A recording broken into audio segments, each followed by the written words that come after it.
Yo, what's good, guys? Welcome to the launch of Nothing But Buckets Basketball Podcast. I'm your host, Mike B. If you probably familiar with some of my work, I'm gonna give you guys a little quick, a little quick summary about me. I've been doing podcast content creating for maybe a year now. I do run a Chicago sports channel called Chicago Unhinged, so I've been doing that for the last year, some change, and I thought, why not branch off and do something that I love, which is basketball. I've been watching basketball for maybe 10 years plus now. I'm a huge diehard Bulls fan, if you can see right now for this hat on my head. But yeah, so this channel we're gonna talk all things hoops. Anything you wanna, get your basketball news, rumors, and updates, all that. Here's the channel. I'm here to, grow with you guys. Hopefully I get a chance to connect with a lot of you guys to tune in. So today's video, I'm gonna keep it short and brief. We're gonna talk about the Damian Lillard trade, and I also gonna give you guys 5 bold predictions for this upcoming season. I am excited for this NBA season. I feel like it's the landscape is up in the air. Anybody can win. There's not gonna be a lot of teams tanking. Probably, maybe want to say a good 2 to 3 teams that probably gonna be at the bottom of the NBA. Other than that, I think teams really gonna be out there competing. So without further ado, let's get into this episode. So after months and months since Damian Lillard requested a trade, been heat or bust, we finally come to a conclusion. Damian Lillard will be heading to the Milwaukee Bucks to play alongside Giannis Antetokounmpo. It's going to be probably one of the best duos I've seen in some time. I am really excited to see those two go to work. They fit each other so perfect. And I'm happy that Portland, didn't really, well, I guess I'm happy because Portland, made a deal outside of Miami. They did it to at least try to get the best package for them. And they also sent Damian Lillard to a team where he can also win a championship. So Damian Lillard, even though it's not Miami, they still did him a favor by sending him to a team probably even more better than the Miami Heat. Because if you would have sent him to the Heat, you probably would have sent away all your role players. The Bucks, they still got a lot of good players on that team. Bobby Porter's still there. Chris Middleton's still there. Brooke Lopez still there. Wesley Matthews still there. So they still got good pieces around Dame, Giannis, and Chris Middleton to still go out there and make a huge run. So I like it for both side of things. I feel like Damian Lillard can't really be mad at what Portland did. Because they did what's right by them and also sending you to a nice situation. But let's talk about this trade first. Phoenix Suns. I'm gonna give the Phoenix Suns a B plus. Before I sat down and thought I was going to give this team a C because I'm like, why flip DeAndre Ayton for Nukic Jurkic? But I sat down like, they did get some quality role players, and they got a guy in Jurkic, when healthy, can still be a defensive presence, give you 10 and 10, and a little bit of playmaking. And he's not really going to demand the ball. You already got 3 ball dominant players. You probably don't need a 4th guy who really wants the ball and not really get his touches. So he's going to be unhappy in DeAndre Ayton. So they made the right move to get somebody who can find a role on this team and, attack that role perfectly. Grayson Allen, I like to pick up, even though I can't stand his guts for what he did to Caruso. But all bias aside, he is a solid 3-and-D player who can stretch the floor out, who can be in the starting lineup with those guys, or come off the bench and give you 7 to 10 points per game.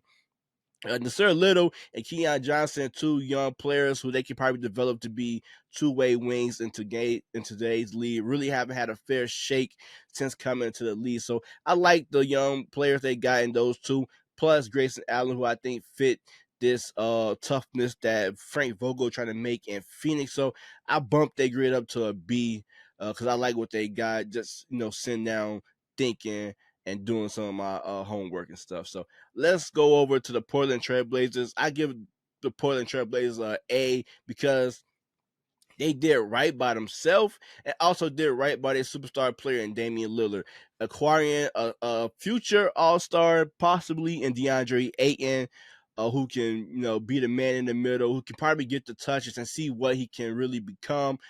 put him next to Scoot Henderson, Shaden Sharp, Anthony Simons. Don't know what they're gonna do with Grant, but I like what they're doing with this Blazer team as far as the young pieces. Now you got a man in the middle in Aiton, Chauncey Billups, the head coach. So I'm intrigued of how Portland going to come out this upcoming season. If they keep Drew Holiday, this team could possibly fight for a play-in spot. If they trade Drew Holiday away, I think this team's still going to be fun to watch. Even though I think when it all said and done, Drew Holiday will eventually get moved, whether it's still right now or by the trade deadline. I think they will probably flip him and get some picks back in return. So yeah, gotta give Portland an A because they didn't settle for the Miami Heat trade, which everybody thought was going to happen. They, fielded other offers, trying to find what's best for them. What didn't want to really add Tyler Hero into an already guard heavy roster. Why not go out and get you a big man for the future in Aiton? So I feel like it worked out for the Portland Trailblazers, and they still did good by Damian Lillard. So the Milwaukee Bucks, of course, they get the best player in this trade, so they get an A plus. Damian Lillard would be a Milwaukee Bucks. Me personally, I thought they were going to throw in Chris Middleton, but I forgot he did recently sign his contract. But I think this team not going to take a huge hit defensively because you still got two of the best defensive players in the league in Giannis and Brook Lopez. And Bobby Porter's not that bad on the defensive end as well. My concern is probably going to be wing on the perimeter defense, but I think scoring this team going to be fantastic because Giannis can give you 40 inside. Dame can give you 40 on the outside. Chris Middleton can add in 18 to 25 points per game.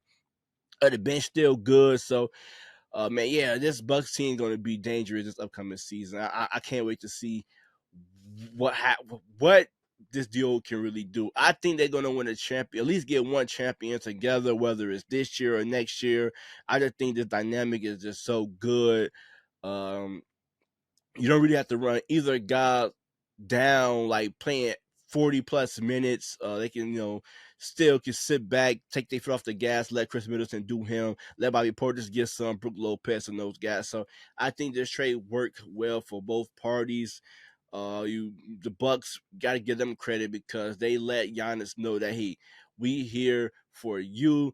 A few years ago, you said you wanted some help. We got you, Drew Holiday. We went on to win the championship. You kept saying you may leave. We went out and got you Damian Lillard. So this Bucks team has really been showing Giannis that they really believe in him, and we want you here for the long term. So a lot of small market teams should take notes of what the Bucks did because if you want to keep your superstar player, you got to make moves like this. And a move like this is a move the Portland Trailblazers should have done a long time ago. So kudos to the Milwaukee Bucks for getting it done. Can't wait to see these two play this upcoming season. All right, so now let's switch over to the next topic.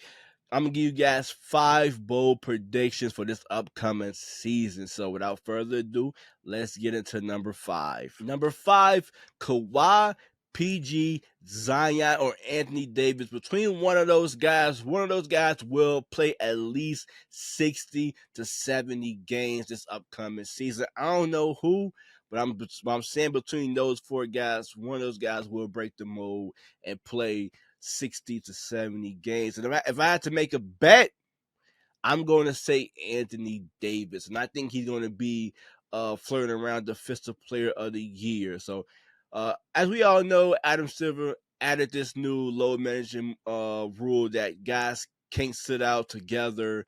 And guys, if you want these awards, at least have to play 65 games. So I think Anthony Davis been hearing a lot of things talked about him. And I think out of all these guys right here, I think I trust him the most to at least get to 60 games. I think this roster is even more talented to help him out. Hopefully the Lakers let him run the power forward position so we can see him maybe get to this milestone and play 60 to 70 games. But if I have to make a bet between these 4 guys, I'm going to say Anthony Davis, and I'm going to say Paul George coming in at a second. So prediction number 5 is out of those 4 guys, Kawhi, AD, Paul George, and Zion's, one of those guys going to at least get to 60 to 70 games played this upcoming season. Bold prediction number 4. Jokic will average a triple-double this year, being in top 5 in rebounds and leading the league in assists this year. Last year, Jokic almost averaged a triple-double for the whole season. I think this year he's going to do the same thing, and I think now he probably going to take his foot off the gas. He already got his MVP. He got his NBA championship, Finals MVP, and I think he's going to do more facilitating for the Denver Nuggets team. And I think he's going to flirt. He's going to stay around 10 assists this upcoming season. We know he's good for 11 to 12 rebounds. We know he's going to get 20 plus points. So I think Jokic is going to finally be a center who averaged a triple. I think the first center probably to average a triple double for the whole year. So that's my bold prediction number 4. Bold prediction number 3, Devin Booker would be top 3 in MVP voting, possibly winning the whole thing. I got high hopes for Devin Booker for this team. I think the Phoenix Suns going to really put the ball in his hands a lot. Kevin Durant just turned 35 years old. Bradley Beal, probably going to be the third option on this team. So I think the ball going to be in Devin Booker court a lot. And I think if Phoenix Suns get off to a great start, maybe finishing top 3 in the West, I think Devin Booker name is going to be thrown around in MVP. And I think he's going to average at least 26 to 27 points this year. So I think Devin Booker going to probably be MVP at best, but at worst, he's going to be in the conversation. Bold prediction number 2, the OKC Thunder will have a Sacramento King type of season. Yes, I believe this OKC Thunder team will take another leap behind Shea. We seen him have an MVP year last year. Josh Giddey, another year of him. Chet Holmgren coming back. Jalen Williams, another step forward in his sophomore season. I like what the Thunder's been doing. And I think this team is going to be destined to hit another level.